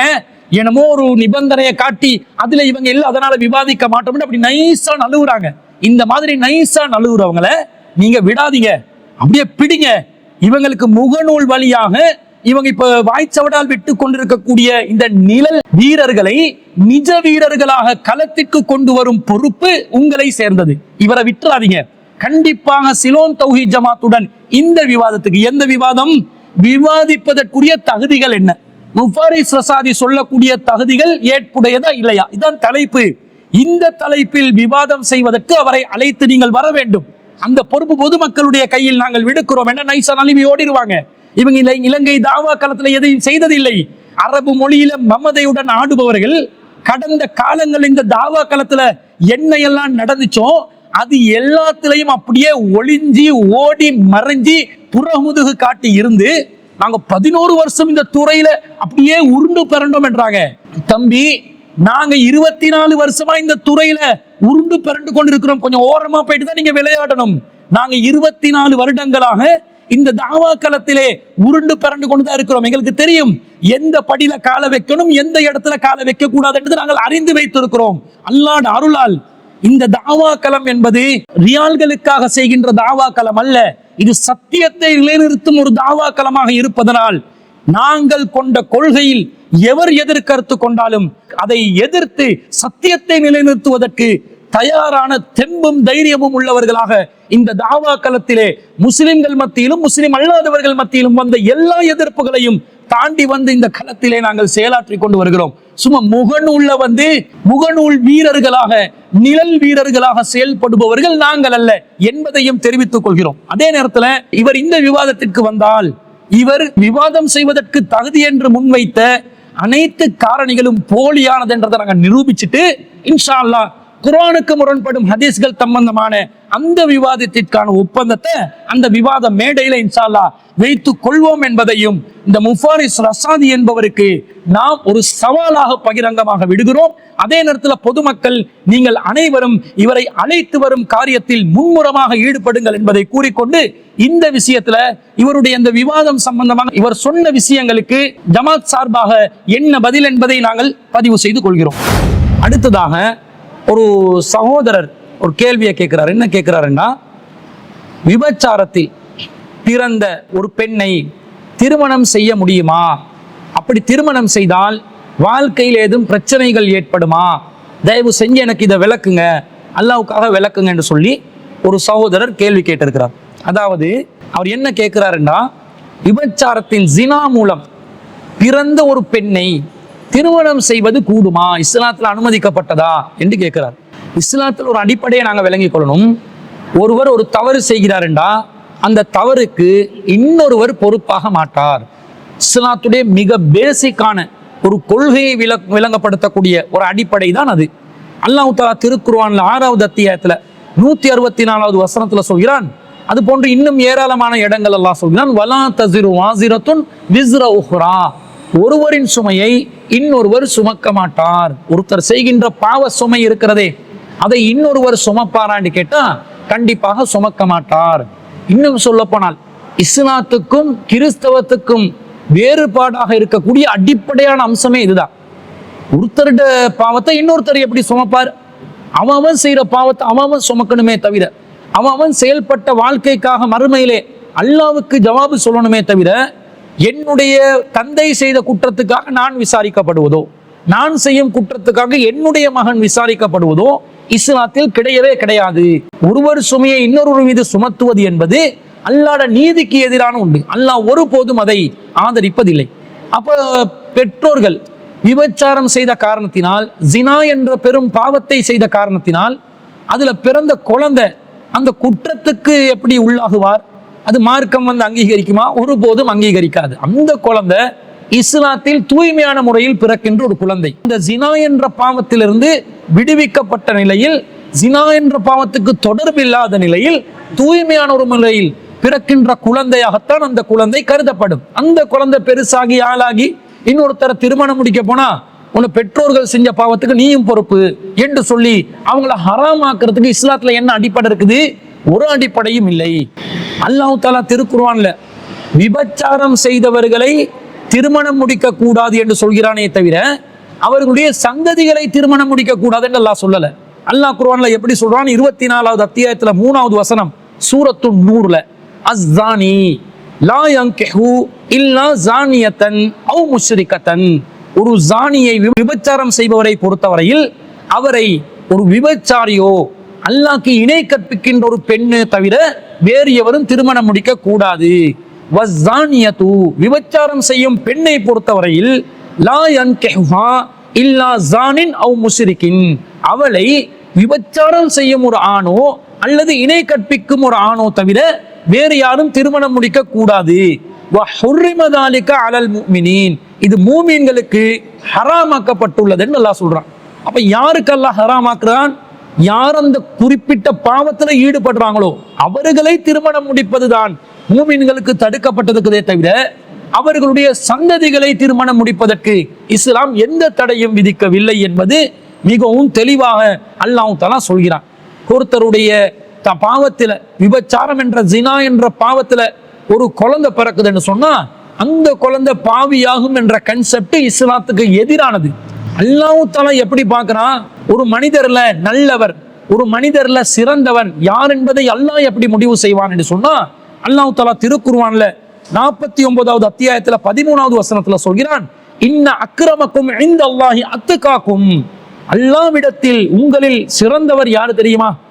உங்கள நல்லவர்கள் யார் தெரியுமா? கண்ணியமானவங்க யார் தெரியுமா? அத்துக்காக்கும், யார் அல்லாஹ்வை அதிகமாக அஞ்சுகிறார்களோ அவர்கள் தான் நல்லவர்கள், சிறந்தவர்கள், கண்ணியமானவர்கள் என்று அல்லாஹ் தஆலா சூரத்துல் ஹுஜராத்ல 13வது வசனத்துல சொல்றத பார்க்கிறோம். அப்ப அல்லாஹ் பிறப்பின் அடிப்படையில் ஒருவர் நல்லவரா கண்ணியமானவரான்னு பார்க்க மாட்டான். அல்லாஹ் எப்படி பார்க்கறான்? உங்களோட செயற்பாட்டுல நல்லவர் யாரு? தோற்றத்துல கூட நல்லவரா ஒருத்தர் காட்டலாம், அது கூட அல்லாஹ்க்கு விருப்பம் இல்லை. இன்னல்லாஹ லா யன்துரு இலா சுவரிக்கும். அல்லாஹ் உங்களுடைய தோற்றத்தை பார்க்க மாட்டான், வலாக்கின் மாறாக உங்களுடைய உள்ளத்தில் உங்களுடைய கல்பு எப்படி இருக்கிறது என்பதை தான் அல்லாஹ் பார்க்கிறார் என்று நபிகள் நாயகம் ஸல்லல்லாஹு அலைஹி வஸல்லம் அவர்களும் கூறியிருக்கிறார்கள். அப்ப அல்லாஹ் தஆலா நம்முடைய உள்ளத்தையும் நம்முடைய செயற்பாடுகளையும் அல்லாஹ் பார்ப்பானே தவிர இந்த தோற்றத்தை பார்த்து அல்லாஹ் முடிவெடுப்பானா? தோற்றத்தை பார்க்க மாட்டான். அப்ப ஒருத்தர் விபச்சாரத்தில் பிறந்தவராக இருந்தாலும் அவர் இறையச்சத்தோடு நடந்தால், அல்லாஹ்வுடைய சட்ட திட்டங்களுக்கு கட்டுப்பட்டு அல்லாஹ்வுடைய நெறிமுறைகள் படி இஸ்லாத்தை கடைபிடித்து வாழ்ந்தால் கண்டிப்பாக அல்லாஹ்விடத்தில் மிகச்சிறந்தவராக அவர் கருதப்படுவார் என்பதுதான் இஸ்லாத்தின் நிலைப்பாடாக இருக்கிறது. எனவே அத்தகைய பெண்களை திருமணம் முடிப்பதற்கு தடை என்று யாரு சொன்னாலும் அது மார்க்கத்துக்கு எதிரான கருத்து. அடுத்ததாக நபிகள் நாயகம் ஸல்லல்லாஹு அலைஹி வஸல்லம் அவர்களுடைய காலத்துல ஒரு பெண்மணி என்ன செய்யறாங்க? தவறான இந்த விபச்சாரம் அனாச்சாரத்துல ஈடுபட்டு வர்றாங்க. ஃபஜாஅத்தில் காமிதியத்து ஃபகாலத் யா ரசூலல்லாஹ் இன்னி கத் ஸனைது ஃபதஹிர்னி. காமிதியா குலத்தை சேர்ந்த ஒரு பெண்மணி வந்து நபிகள் நாயகம் ஸல்லல்லாஹு அலைஹி வஸல்லம் அவர்களிடம், அல்லாஹ்வின் தூதரே, இன்னி கத் ஸனைது, நான் விபச்சாரம் புரிந்து விட்டேன், ஃபதஹிர்னி, என்னை தூய்மைப்படுத்துங்கள் என்று ரசூல் ஸல்லல்லாஹு அலைஹி வஸல்லம் கிட்ட சொல்லும்போது ஃபஇன்னஹு ரத்தஹா, ரசூல் அவங்கள மறுக்கிறாங்க, போயிரன்னு சொல்றாங்க. அப்ப ஃபலம்மா கானல் கது, மீண்டும் அடுத்த நாள் வந்து காலத் யா ரசூலல்லாஹி, அல்லாஹ்வின் தூதரே, லிம தருத்துனி லஅல்லக அன் தருத்துனி கமா ரத்தத மாயிஸன், நீங்க மாயிஸ் இப்னு மாலிக எப்படி திருப்பி அனுப்பினீங்களோ அந்த மாதிரி என்ன திருப்பி அனுப்புறீங்களா? ஏன் என்னைய திருப்பி அனுப்புறீங்க என்று கேட்டு ஃபவல்லாஹி இன்னி லஹுபுலா, அல்லாஹ் மீது சத்தியமாக நான் கருவுற்று விட்டேன் என்று சொல்றாங்க. அப்ப ரசூல் ஸல்லல்லாஹு அலைஹி வஸல்லம் கேக்குறாங்க, ஃபகால ஆன்தி, அந்த பெண் நீங்களா? அப்ப நீங்க தான் மாயிஸ் இப்னு மாலிகுடன் தவறாக ஈடுபட்டவரா என்று கேட்டோன்னே அந்த பெண்மணி சொல்றாங்க, காலத் நஅம், ஆம் அல்லாஹ்வின் தூதரே நான் தான். அப்ப ரசூல் ஸல்லல்லாஹு அலைஹி வஸல்லம் சொல்றாங்க, இம்மாலா ஃபத்ஹபி ஹத்தா தலிதி, நீ குழந்தையை பெற்றெடுக்கும் வரைக்கும் சென்று விடு என்று சொல்லி நபி ஸல்லல்லாஹு அலைஹி வஸல்லம் அனுப்பி விடுறாங்க. அந்த பெண்மணி என்ன செய்யறாங்க?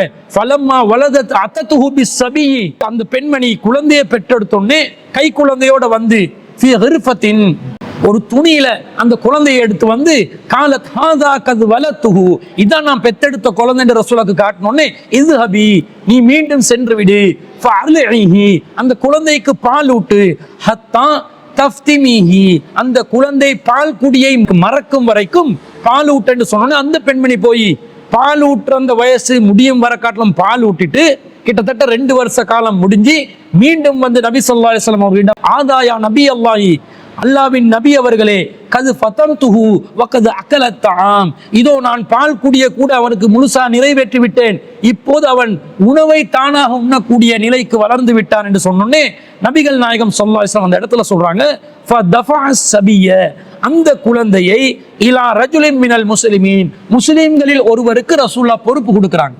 அப்ப ரசூல் அது விபச்சாரத்துல பிறந்த குழந்தை என்று சொல்லி தூக்கி எறிஞ்சாங்களா? இது பாவமான குழந்தை, அசுத்தமான குழந்தைன்னு ரசூல் ஸல்லல்லாஹு அலைஹி வஸல்லம் அந்த குழந்தைய வந்து கொலை செய்ய சொன்னாங்களா? இல்ல, அந்த குழந்தைய முஸ்லிம்கள் ஒருவருக்கு பொறுப்பு கொடுத்து சும்மா அமர பிஹா ஃபஹ்ஃபிரலஹா இலா ஸத்ரிஹா வ அமர அன்னாஸ ஃபரஜமஹா, பிறகு நபி ஸல்லல்லாஹு அலைஹி வஸல்லம் அந்த பெண்மணியை ஒரு குழிக்குள்ளே அப்படியே புதைக்க சொல்லி களத்து வரைக்கும் மண்ணை நிறைத்து பிறகு கல்லறி தண்டனையை நிறைவேற்றுமாறு சொன்னார்கள் என்ற செய்தியை நாங்கள் சஹீஹ் முஸ்லிம்ல 3499வது செய்தியா பார்க்கிறோம். அப்ப விபச்சாரத்துல ஒரு குழந்தை பிறந்தா இஸ்லாத்தின் பார்வையில் அந்த குழந்தை அசுத்தமான குழந்தை கிடையாது, அந்த குழந்தை பரிசுத்தமான குழந்தை. அந்த குழந்தைக்கு ஒருவர் பொறுப்பெடுத்து அந்த குழந்தையை வளர்த்து ஆளாக்குற வேலையை செய்யணும். இதே அந்த பெற்றோர்கள் அந்த விபச்சாரத்தில் ஈடுபட்டவர்களுடைய பொறுப்பில் அந்த குழந்தை வளர்ந்தாலும் அந்த குழந்தை அசுத்தமான குழந்தையாக ஆகாது என்பது அல் குர்ஆன் ஹதீஸ்ல இருந்து நாங்கள் தெளிவாக விளங்கிக் கொள்கிறோம்.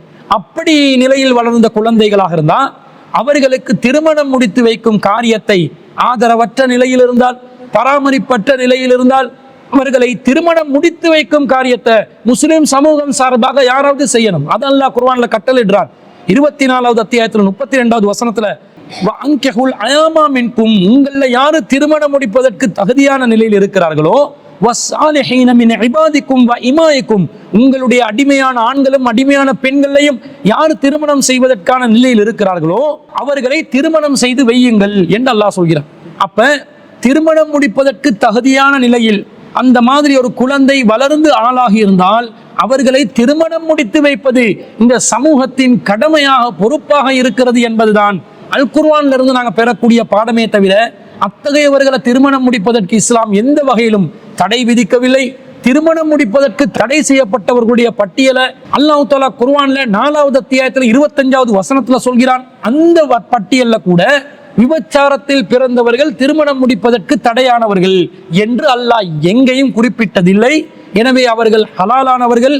அழகிய முறையில் அவர்கள் தவறான நடத்தையில் ஈடுபடாத வரைக்கும் அவர்கள் பரிசுத்தமானவர்களாக, முஃமின்களாக, முஸ்லிம்களாக கருதி, இறையச்சம் உள்ளவர்களாக கருதி அவர்களை திருமணம் செய்து கொள்ளலாம். இஸ்லாமிய மார்க்கம் அதற்கு எந்த தடையும் விதிக்கவில்லை. அதே நேரத்தில் அவங்களை திருமணம் முடிச்சா வாழ்க்கையில் ஏதாவது பிரச்சனை வருமானு கேட்குறாங்க.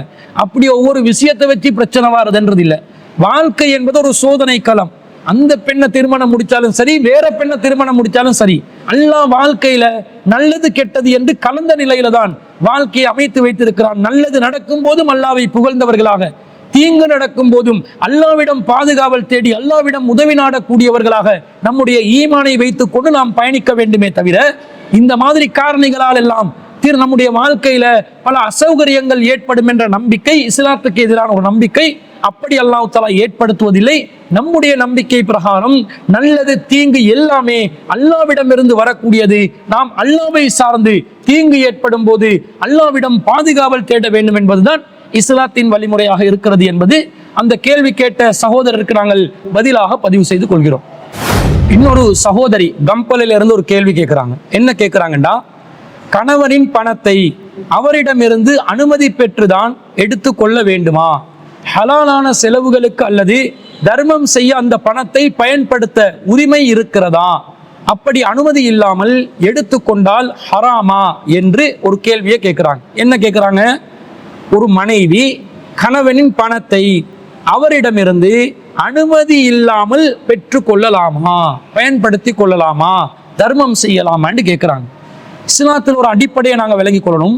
ஒரு சொத்து இருந்தால் அந்த சொத்துக்கு யார் உரிமையாளரோ அவர்தான் அந்த சொத்தை செலவழிக்கலாம்.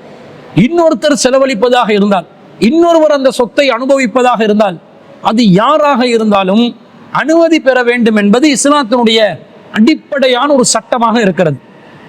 அல்லாஹ்வின் தூதர் ஸல்லல்லாஹு அலைஹி வஸல்லம் அவங்க சொல்றாங்க, அலா அறிந்து கொள்ளுங்கள் மக்களே, வலா யஹில்லு லிஇம்ரிஇன், ஒரு மனிதனுக்கு அனுமதி கிடையாது, மிம் மாலி அஹீஹி ஷைஉன், தன் சகோதரனின் சொத்தில் கூட ஒன்றுக்கும் அவனுக்கு அனுமதி கிடையாது, இல்லா பிதீபி நஃப்ஸி மின்ஹு, அவனாக மனம் விரும்பி அனுமதி அளித்தாலே தவிர என்று உடன் பிறந்த ஒரு சகோதரனுடைய சொத்துக்கு கூட ஒருவனுக்கு அதை அவனுடைய அனுமதி இல்லாமல், சொத்துக்கு சொந்தக்காரனின் அனுமதி இல்லாமல் பயன்படுத்துவதற்கு அனுமதி இல்லை என்ற செய்தியை நபிகள் நாயகம் ஸல்லல்லாஹு அலைஹி வஸல்லம் அவர்கள் சொல்ல, இதை அம்ர் இப்னு யத்ரிபி என்று சொல்லக்கூடிய நபித்தோழர் அவர் அறிவிக்கிறார்கள். இது அஹ்மதுல 20170வது செய்தியாக பதிவு செய்யப்பட்டிருக்கிறது. அந்த செய்தியிலே ஒருவர் கேட்கிறார், யா ரசூல் அல்லாஹ், அரஐத இன் லகீது கனம இப்னு அம்மி, என்னுடைய தந்தை வழி மாமனார் அவருடைய மகனுடைய ஒரு ஆட்டை நான் எங்கேயாவது கண்டால் அதை நான் பெற்றுக்கொள்ளலாமா, அறுத்து சாப்பிடலாமா அப்படின்னு கேட்கிறான். கேட்கும்போது ரசூல் ஸல்லல்லாஹு அலைஹி வஸல்லம் சொல்றாங்க, முடியாது. உங்களுடைய உறவுக்காரருடைய ஒரு சொத்தா இருந்தாலும் அவருடைய அனுமதி இல்லாமல் நீங்க அதை பயன்படுத்த முடியாது என்று நபி ஸல்லல்லாஹு அலைஹி வஸல்லம் அவங்க சொன்னதாக நாங்க பார்க்கிறோம். அப்போ ஒருத்தருடைய சொத்துக்கு யாரு சொந்தக்காரனா இருக்கிறாரோ அவர்தான் அதை அனுபவிக்கணும், அவர்தான் யாருடைய பெர்மிஷன் இல்லாம அதை பயன்படுத்துவார். பிறர் ஒருவருடைய சொத்தை பயன்படுத்துறதா இருந்தா, அனுபவிப்பதாக இருந்தா, கண்டிப்பாக சொத்தின் உரிமையாளரிடம் அனுமதி பெற வேண்டும் என்பது இஸ்லாத்தினுடைய அடிப்படையான சட்டம். ஏன்னா ஒரு சொத்தை இன்னொருவர் பயன்படுத்துவது அந்த சொத்தின் உரிமையாளரின் அவருடைய மன திருப்தியுடன் அவர் அதை அங்கீகரித்தால் தான் பயன்படுத்த முடியும் என்பது நாங்கள் பார்க்கிறோம். ஆனால் இதுல ஒரு விதிவிலக்கு இருக்குது. என்ன விதிவிலக்குன்னு கேட்டா, ஒரு குடும்ப தலைவர் அந்த குடும்பத்தை பராமரிக்கிறதுக்காக செலவழிக்கிறதுக்கு கடமைப்பட்டிருக்கிறார். அவர் தான் குடும்பத்துல செலவு விஷயங்களை பார்க்கணும். அப்படி செலவினங்களை பார்க்கும்போது மனைவிக்கும் பிள்ளைக்கும் தேவையான செலவுகளுக்கு போதிய அளவிலான பொருளாதாரத்தை ஒரு குடும்ப தலைவன் கொடுக்காவிட்டால், அந்த நேரத்துல அந்த குடும்பத்தினுடைய செலவுக்காக வேண்டி, மனைவியின் செலவுக்காக வேண்டி, பிள்ளைகளின் செலவுகளுக்காக வேண்டி குறிப்பிட்ட ஒரு தொகையை கணவனின் அனுமதி இல்லாமலே பெற்றுக்கொள்ளலாம் என்று நபிகள் நாயகம் ஸல்லல்லாஹு அலைஹி வஸல்லம் அவர்கள் அனுமதித்து இருக்கிறார்கள். எப்படி அனுமதித்து இருக்கிறாங்கன்னு சொன்னா, ஒரு செய்தி வருது. அன்னை ஆயிஷா சித்திகா ரலியல்லாஹு அன்ஹா அவர்கள் அறிவிக்கிறாங்க, காலத் ஹிந்துன் உம்மு முஆவியத, முஆவியாவுடைய தாயார் ஹிந்து அவர்கள் லி ரசூலில்லாஹி ஸல்லல்லாஹு அலைஹி வஸல்லம், ரசூலுல்லாஹ்விடம் கூறுகிறார்கள், இன்ன அபா சுஃபியான, இந்த அபூ சுஃபியான் இருக்கிறார்களே, ரஜுலுன் ஸஹீஹுன், அவர் ஒரு கருமித்தனமான கஞ்சராக இருக்கிறார்.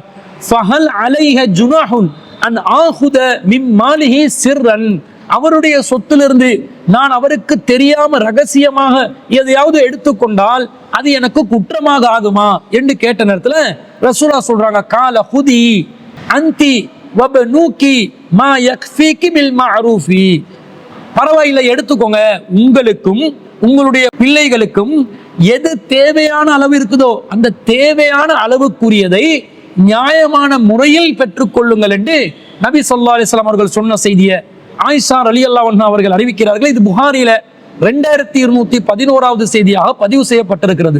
அப்ப என்ன அர்த்தம்? ஒரு கணவர் குடும்பத்துக்கு தேவையானதை கொடுக்கலன்னு சொன்னா, அப்ப அந்த கணவருக்கு தெரியாம கூட அந்த குடும்பத்தை கண்டினியூவா மெயின்டைன் பண்ணிட்டு போகணுமா இல்லையா, குடும்பத்துல செலவுகளை ரன் பண்ணணுமா இல்லையா, அதுக்கு தேவையான தொகையை கணவன் பாக்கெட்ல இருந்து நைஸா உருவிடலாம் என்றது விளங்குது. ஆனால் அதை உருவும் போது எப்படி உருவணும்? மொத்தமா உருவிடக்கூடாது.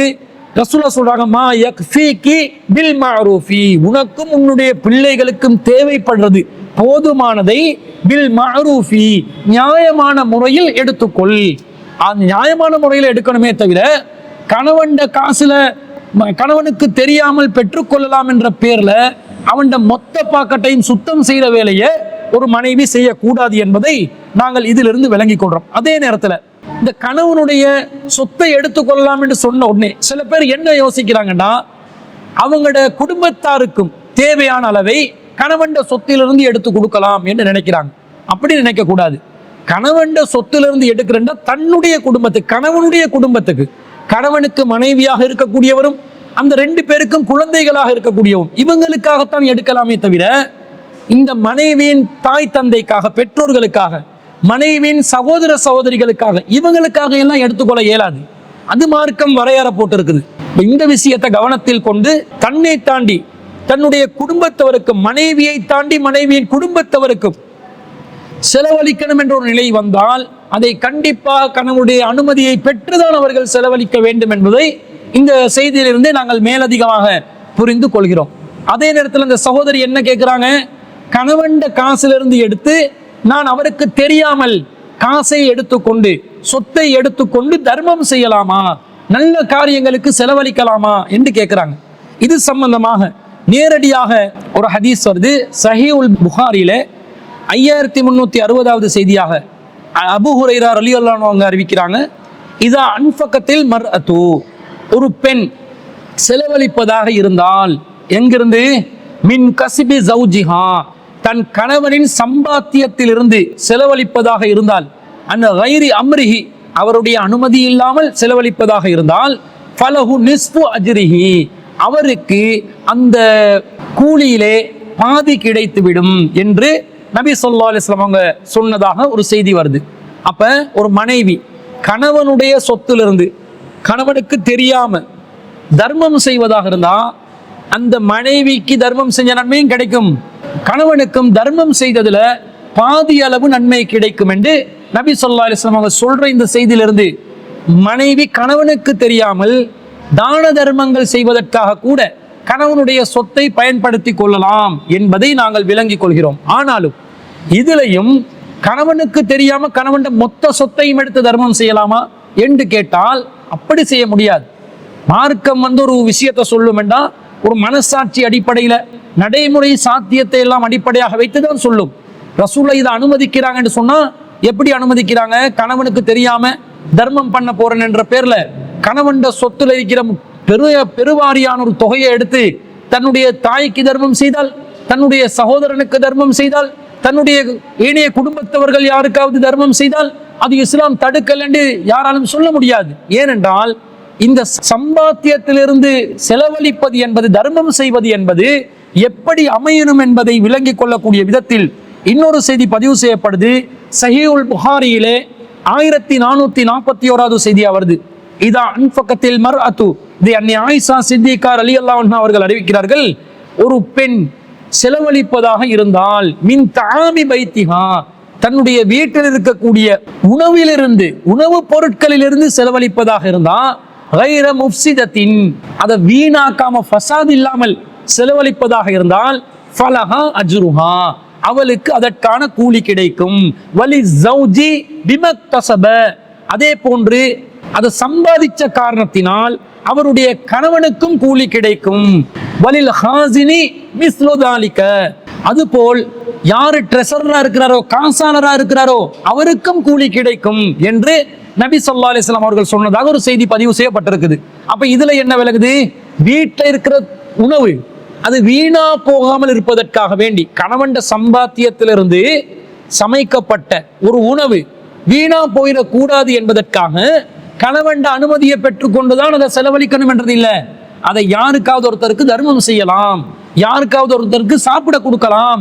இப்படி தர்மம் செய்தால் அது கூலி கிடைக்கக்கூடிய ஒரு காரியமாக அமையுது. கணவனுக்கும் கூலி கிடைக்குது, அதை செலவழிச்ச மனைவிக்கும் கூலி கிடைக்குது, யாராவது அந்த காசு விஷயத்துக்கு பொறுப்பாளராக இருந்தா அவருக்கும் கூலி கிடைக்குதுன்றாங்க ரசூலுல்லாஹ். அப்போ ஒட்டுமொத்த சொத்தையும் எடுத்து யாருக்கும் தர்மம் செய்யறது என்றது இல்லை. கணவன் சம்பாத்தியத்திலிருந்து எதுவும் வீணாகி போகாமல் இருப்பதற்காக வேண்டி அதை சேமிச்சு அதை யாருக்காவது ஒருத்தருக்கு கொடுக்கறதா இருந்தா, ஒரு அளவு கணவன் சொத்தை பாதிக்காத விதத்துல, கணவன் சொத்தை வீணா போகக்கூடாதுன்றதுக்காக தான் தர்மமே செய்ய சொல்றாங்க. அப்ப வீணாக்கிறதுக்காகவே தர்மம் செய்யலாமா? செய்ய முடியாது. அப்ப இதை கவனத்தில் கொண்டு கணவனுடைய சொத்தில் அவருக்கு விளங்காத விதத்தில், அவருக்கு தெரியாமல் ரகசியமாக அவருடைய அனுமதி இல்லாமல் செலவழிப்பதாக இருந்தா ஓரளவு அவருடைய சொத்திலிருந்து தர்மம் செய்யலாம் என்றது விளங்குதே தவிர, குறிப்பாக உணவுப் பொருட்கள், சமைத்த உணவுகளில் மீதமுள்ளவைகள் அதெல்லாம் தர்மம் செய்வதற்கு கணவனிடம் அனுமதி கேட்டுக்கொண்டே இருக்க வேண்டும் என்பது இல்லை என்பதனால் இஸ்லாமிய மார்க்கம் அனுமதி தந்திருப்பதை நாங்கள் பார்க்கிறோம். எனவே இதை புரிந்து கொண்டு அந்த கணவன் அனுமதி இல்லாமல் செலவழிக்கணுமே தவிர, கணவன் சொத்தை ஆட்டைய போன்ற நோக்கத்துல தர்மம் என்ற பெல்ல தன்னுடைய குடும்பத்துக்கு கணவன் சொத்தை தெரியாம களவெடுத்து கொடுக்கிற வேலையை யாரும் என்ன செஞ்சிடக்கூடாது, பார்த்துடக்கூடாது. அப்படி தன்னை தாண்டி தன்னுடைய குடும்பத்துக்கு தனக்கு வேண்டியவர்களுக்கு கொடுப்பதாக இருந்தால், ஒரு அளவு தாண்டி போறதாக இருந்தால் கண்டிப்பாக கணவனுடைய அனுமதியை பெற்றுதான் அதை செலவழிக்க வேண்டும் என்பதும் இந்த செய்திகளிலிருந்து நாங்கள் புரிந்து கொள்கிறோம். அடுத்ததாக சகோதரர் உசைர் அவர்கள் அக்குரன்ல இருந்து கேட்கிறாங்க. அஸ்ஸலாமு அலைக்கும் சகோதரரே. வாலைக்கும் ஸலாம் வரஹ்மத்துல்லாஹி வபரகாத்துஹு. எனது கேள்வி என்னவென்றால், நான் ஒரு தொகை பணத்தை துபாயில் உள்ள எனது நண்பனுக்கு கொடுத்துள்ளேன். அவர் எனக்கு மாதம் லாபம் தருகிறார். அது ஹராமா? அவர் துபாயில் வியாபாரம் செய்கிறார், மாதம் எனக்கு லாபம் தருகிறார். அதில் ஒவ்வொரு மாதமும் வித்தியாசப்படாமல் எனக்கு ஒரு ஃபிக்ஸ்ட் அமௌண்ட்டை செட் பண்ண முடியுமா? உங்கள் பதிலை எதிர்பார்த்து இருக்கிறேன் என்று சொல்லி ஒரு சகோதரர் ஒரு கேள்வியை கேட்கிறார். அதாவது அந்த சகோதரர் என்ன கேட்கிறாருன்னா, ஒருத்தர் பார்ட்னர்ஷிப் பிஸ்னஸ் பண்றாங்க. 2 பேர் நண்பர்கள் சேர்ந்து கூட்டு பங்காளிகளாக ஒரு தொழிலில் ஈடுபடுகிறார்கள். அப்படி வியாபாரம் செய்யும்போது, பிஸ்னஸ் செய்யும்போது இவர் ஒரு முதலீடு தொகையை கொடுத்திருக்கிறார். நண்பர் என்ன செய்கிறார், மாசம் குறிப்பிட்ட ஒரு தொகை, அது வித்தியாசப்படக்கூடிய விதத்தில் ஒரு தொகையை லாபம் என்று தருகிறார். இது கூடுமான்னு கேட்கிறார். மார்க்கத்துல நாங்க ஒரு முதலீட்டை செய்து நம்முடைய உடல் உழைப்பு இல்லாமல் லாபம் பெற்றுக்கொள்வதை இஸ்லாமிய மார்க்கம் தடுக்கவில்லை. ஏன்னா தாராளமாக ஒருத்தர் காசை கொடுத்து வியாபாரத்துல முதலீடு பண்றாருன்னா அவருடைய உடல் உழைப்பையும் செலுத்த வேண்டுமே என்பது இல்லை. அவர் உடல் உழைப்பு இல்லாமல் அவருடைய பொருளாதாரத்தை செலவழித்து இருப்பதே அந்த வியாபாரத்தின் ஒரு முதலீடாக கருதப்படும். இன்னொருத்தர் பார்ட்னரா வரக்கூடியவர் முதலீடு செய்து உடல் உழைப்பையும் கொடுத்தால் அவர் 2 விதமான முதலீடுகளை செய்கிறார். உழைப்பையும் முதலீடு செய்கிறார், பணத்தையும் முதலீடு செய்கிறார். அப்ப அவருக்கு கூடுதலான லாபம் கிடைக்கும். ஒருத்தர் காசை மட்டும் முதலீடு செய்தால் குறைவான அளவுல லாபம் கிடைக்கும். இன்னொருத்தர் காசையும் உழைப்பையும் சேர்த்து முதலீடு செய்தால் அவருக்கு கூடுதலான லாபம் கிடைக்கும். அவருடைய இன்வால்மெண்ட் கூடுது. இந்த அடிப்படையில லாபங்களை பெற்றுக்கொள்வது மார்க்கம் தடுக்காது. ஆனா இந்த வியாபார ஒப்பந்தத்துல அவங்க போடுற காசு இருக்குதே, அந்த காசு தொகைக்கு கிடைக்கக்கூடிய லாபம் எதுவோ அந்த லாப பங்கை மட்டும்தான் அவங்க எடுத்துக்கொள்ளணும். கூடுதலாக எடுத்தா சுரண்ட மாதிரி ஆகிடும், குறைவாக எடுத்தா ஏமாறுற மாதிரி ஆகிடும். அப்ப ஏமாற்றமும் இஸ்லாத்தில் தடுக்கப்பட்டிருக்கிறது. அடுத்தவர்களுடைய பொருளாதாரத்தை சூறையாடுவதையும் இஸ்லாம் தடுத்திருக்கிறது. இப்ப இதுல ஒருத்தர் காசை போடுறாரு, இன்னொருத்தர் உழைப்ப போடுறாரு.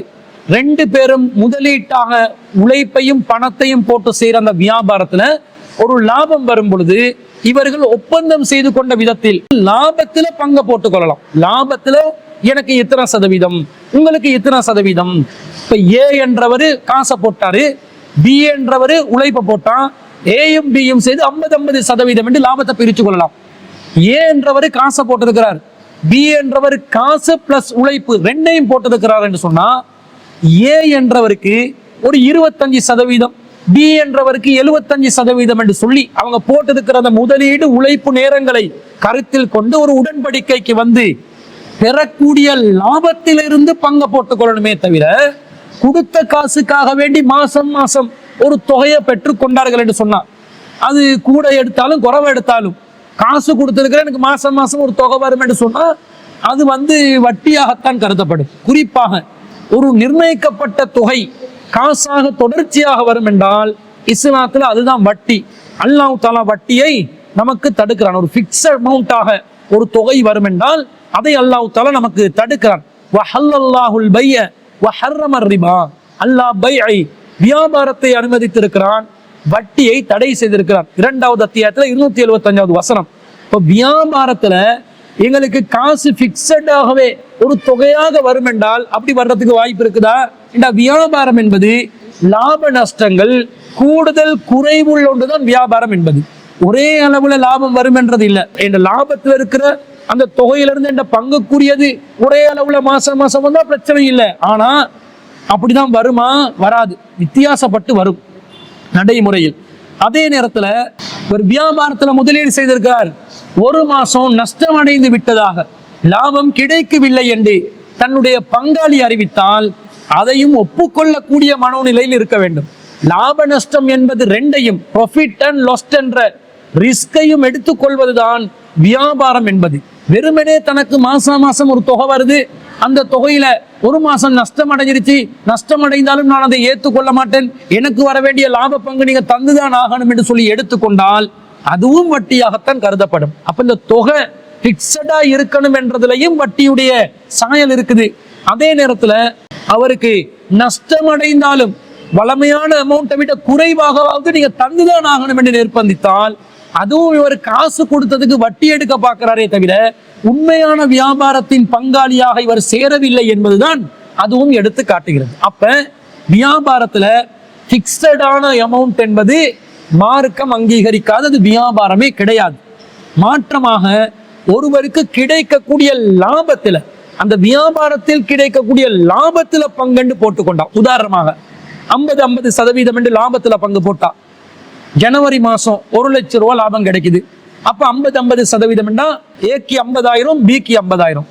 பிப்ரவரி மாசம் பார்த்தா 80,000 தான் லாபம் கிடைக்குது. அப்ப ஏக்கு 40,000 ரூபாய் லாபம், பிக்கு 40,000 ரூபாய் லாபம்.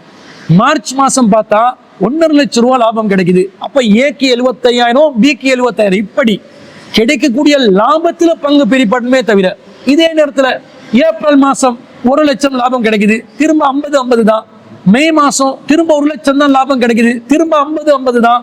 திரும்ப ஜூன் மாசம் 1 லட்சம் தான் லாபம் கிடைக்குது, திரும்ப 50. இப்போ பிக்சடா வருது. 3 மாசம் வந்ததுனால ஹராமெண்ட் ஆகாது. லாபத்துல தனக்குரிய பங்கு எது என்பதை பார்க்க வேண்டுமே தவிர, இதே நேரத்துல ஜூலை மாசம் ப்ராஃபிட்டே கிடைக்கல, ஜீரோல நிக்குது, இப்பயும் எனக்கு 25,000 சரி தரணும் என்று ஏ என்பவர் கேட்டு பிடித்தால் அவர் கொடுத்த காசுக்கு வட்டி எடுக்க பார்க்கிறாரே தவிர வியாபாரத்துல ஈடுபடவில்லை என்பதுதான் அதனுடைய அர்த்தமாக இருக்கிறது.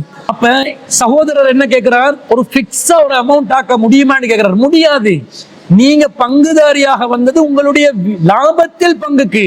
நீங்க உங்களோட காசுக்கு எப்படி பிக்ஸட போடுவீங்க? அதனே வட்டி என்பது.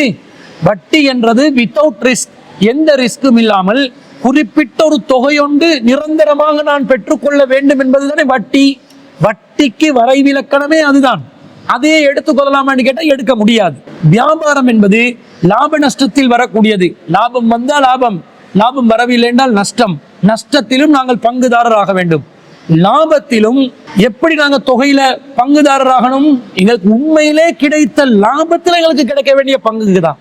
கொடுத்த காசுக்காக தரணும் என்று இருந்தால் அது வட்டி தான். பெரும்பாலானவர்கள் இந்த நிலையில் தான் வியாபாரத்தில் ஈடுபட்டு கொண்டிருக்கிறார்கள். ஏண்டா ஒருத்தனை நம்பி ஏமாந்தம், அவன் காசை எடுத்து லொஸ்டன்னு பொய்ய சொல்லிடுவான், எனவே ஏமாத்திடுவான், பயமா இருக்குது, பெரிய தொகை காசு கொடுக்காம இருக்குது, அதனால மாசம் ஒரு தொகையை எடுத்துக்கொண்டதை அக்ரிமெண்ட் பண்ணா ரிஸ்க் இல்லைன்றாங்க. இந்த ரிஸ்கோட செய்வது வியாபாரம் என்பதனால ரிஸ்க் இல்லாமல் மாதம் நீங்கள் தொகை எடுக்க வந்தாலே நீங்க வட்டிக்கு போனீங்கன்னு அர்த்தம். அந்த சம்பந்தப்பட்ட பார்ட்னர் பங்காளியா இருக்கக்கூடியவர் ஏமாத்தி தொலைச்சி விடுவாருன்னு ஒரு சந்தேகம் இருக்குதுன்னு சொன்னா, நீங்க ஒரு குறிப்பிட்ட பெருந்தொகையை கொடுப்பதாக இருந்தா செக்யூரிட்டியாக ஏதாவது ஒரு பொருளை நீங்கள் எடுத்துக்கொள்ளலாம். அவரிடமிருந்து செக்யூரிட்டியாக ஒரு பொருளை ஒரு கேரண்டி செய்யக்கூடிய விதத்தில் அல்லது எழுத்தில் சட்ட ரீதியான ஒப்பந்தங்கள் இவற்றை செய்து கொண்டு வியாபாரத்தில் ஈடுபடுமே தவிர அந்த ரிஸ்க் அங்க அவர் என்னை ஏமாத்திடுவார் என்ற காரணத்துக்காக ஹராத்துக்கு நான் போய் விழ முடியாது. வட்டி என்பது நிரந்தர நரகத்துக்குரிய ஒரு பெரும் பாவமாக இருப்பதனால் அல்லாஹ்வுடனும் அல்லாஹ்வுடைய தூதருடனும் போர் பிரகடனத்துக்கு தயாராகுமாறு அல்லாஹ் எச்சரிக்கை விடுக்கும் ஒரு பெரும் பாவம் என்பதனால் இதுல கவனமா இருக்கணும். பெரும்பாலும் பஜார்கள்ல இந்த மாதிரி காசை கொடுத்து லாபம் எதிர்பார்க்கக்கூடியவங்க தான் நிறைய பேர் இருக்கிறாங்க. லாபம் எதிர்பாருங்க, உங்களோட ப்ராஃபிட்ல உங்களுக்குரிய ஷேர்ல லாபத்தை எதிர்பாருங்க. சும்மா கொடுத்த காசுக்கு மாசம் தொகை வரணும் என்று சொன்னா அது கண்டிப்பாக வட்டியில் சேர்ந்து விடும் என்பதை அந்த கேள்வி கேட்ட சகோதரருக்கு நாம் பதிலாக பதிவு செய்து கொள்கிறோம். இன்னொரு சகோதரி கன்சுல் ஐன் கலாகவல் என்று கேட்கிறாங்க. அஸ்ஸலாமு அலைக்கும். வலைக்கும் சலாம் வரஹ்மத்துல்லாஹி வபரகாத்துஹு. நான் MS கன்சுல் ஐன், இடம் கலாகவல். எனது கேள்வி, லுஹருக்கு முன்னால் 4 ரக்காத் சுன்னத்துகளை எவ்வாறு தொழ வேண்டும் என்று கேட்கிறாங்க. அதாவது நபிகள் நாயகம் ஸல்லல்லாஹு அலைஹி வஸல்லம் அவர்கள் ஃபர்லான தொழுகைக்கு முன்பின் சுன்னத்துகள் எத்தனை ரக்காத்துகள் தொழணும் என்றதை நமக்கு வழிகாட்டி இருக்கிறாங்க. இவங்க என்ன கேட்கிறாங்கன்னா, லுஹருக்கு முன்னாடி 4 ரக்காத்து தொழணும் என்றதை தெரிஞ்சு வச்சிருக்கிறாங்க. ரசூலுல்லாஹ் 2 ரக்காத்தும் தொழுந்திருக்கிறாங்க, 4 ரக்காத்தும் தொழுந்திருக்கிறாங்க. புகாரியில 937வது செய்தியில கான யுஸல்லி கபுல லுஹுரி ரக்காத்தைனி, ரசூல் ஸல்லல்லாஹு அலைஹி வஸல்லம் அவர்கள் லுஹருக்கு முன்னாடி 2 ரக்காத் தொழக்கூடியவர்களாக இருந்தார்கள் என்று அப்துல்லா இப்னு உமர் ரலியல்லாஹு அன்ஹு ஒரு செய்தியை அறிவிக்கிறாங்க. அதே போல ஆயிஷா ரலியல்லாஹு அன்ஹா அவங்க அறிவிக்கக்கூடிய செய்தி புகாரில 1182வது செய்தி, அண்ணன் நபிய ஸல்லல்லாஹு அலைஹி வஸல்லம் கான லா யதஉ அர்பஅன் கப்லல் லுஹுரி, நபி ஸல்லல்லாஹு அலைஹி வஸல்லம் அவர்கள் லுஹருக்கு முன்பு உள்ள 4 ரக்காத்துகளை ஒருபோதும் விட்டதில்லை என்றும் ஒரு செய்தி வருகிறது. அப்ப லுஹருக்கு முன்னாடி 2 ரக்காத்தும் சுன்னத் தொழலாம், 4 ரக்காத்துகளும் சுன்னத் தொழலாம் என்பது இதுல இருந்து விளங்குது. இப்ப கேள்வி என்ன தெரியுமா, இப்ப 2 ரக்காத் சுன்னத் தொழுறதா இருந்தா ஒரு சலாத்துல முடிச்சிடலாம், ஒரு சலாம் தான் இருக்குது, ஒரு அத்தஹியாத் தான் தஸஹுத் தான் இருக்குது, அதோட முடிச்சிடலாம். 4 ரக்காத் தொழுறதா இருந்தா 2 ரக்காத்தா பிரிச்சு 2 சலாம்ல முடிக்கணுமா, அல்லது வலமையா லுஹர் தொழுற மாதிரி ஒரே சலாம்ல முடிக்கணுமா என்றதுதான் கேள்வி, சந்தேகம். இதற்கு மார்க்கத்துல என்ன விளக்கம் என்று பார்த்தால், பொதுவாக நபிகள் நாயகம் ஸல்லல்லாஹு அலைஹி வஸல்லம் அவர்கள் 2 ரக்காத்தாக சுன்னத் தொழுகைகளை தொழ சொல்றாங்க. எப்ப தொழ சொல்றாங்க? இரவு நேரத்தில் நாங்கள் தொழக்கூடிய சுன்னத் தொழுகைகளாக இருந்தால் அதை தான் 2 ரக்காத்தா தொழ சொல்றாங்க. இதை அப்துல்லா இப்னு உமர் ரலியல்லாஹு அன்ஹு அறிவிக்கிறாங்க. சஹீஹுல் புகாரிலே 993வது செய்தியாக பதிவு செய்யப்படுகிறது. காலன் நபி ஸல்லல்லாஹு அலைஹி வஸல்லம் ரசூலுல்லாஹ் சொல்றாங்க, ஸலாத்துல் லைலி இரவு தொழுகை என்பது மஸ்னா மஸ்னா 2 தொழ வேண்டும். ஃபைதா அரத்த அன் தன்சரிஃப நீ முடித்துக் கொள்வதற்கு விரும்பினால் ஃபர்க ரகாத்தன் ஒரு ரகாத்தாக நீ முழுமையாக்கிரு. தூத்திருலக்க மா சல்லைத்த நீ தொழுததை அது ஒற்றையாக மாற்றிவிடும், ஒற்றையாக ஆக்கிவிடும் என்று நபி ஸல்லல்லாஹு அலைஹி வஸல்லம் சொல்றாங்க. அப்ப இரவில் தொழுவதாக இருந்தால்தான் ஸலாத்துல் லைலி மஸ்னா மஸ்னா, இரவில் தொழுவதுதான் 2 ரக்காத்தா தொழணும் என்று நபி ஸல்லல்லாஹு அலைஹி வஸல்லம் சொல்லி இருக்கிறாங்க. இது பகலுக்கு பொருந்துமா? பகலுக்கு பொருந்தாது. இரவிலே ரசூலுல்லாஹ் குறிப்பிட்டு சொன்னதனால சுன்னத்தான தொழுகைகள் இரவில் தொழும் போது 2 புரியணுமே தவிர இது பகலுக்கு பொருந்தாது என்பது நாங்கள் விளங்கிக் கொள்கிறோம். எப்போது பகலுக்கு பொருந்தாது என்று வருகிறதோ அப்போது பகலுடைய சுன்னத்துகள் 4 ரக்காத்துகளாக வந்தால் அப்ப 2 உடைச்சி தொழணுமா, கம்ப்ளீட்டா தொழணுமா? கம்ப்ளீட்டா தான் தொழணும். பகலுடைய சுன்னத்துக்கு 2 உடைச்சி தொழணும் என்றது பொருந்தவில்லை. பகல் என்று ரசூலுல்லாஹ் குறிப்பிடல, இரவென்று சொல்லிட்டாங்க.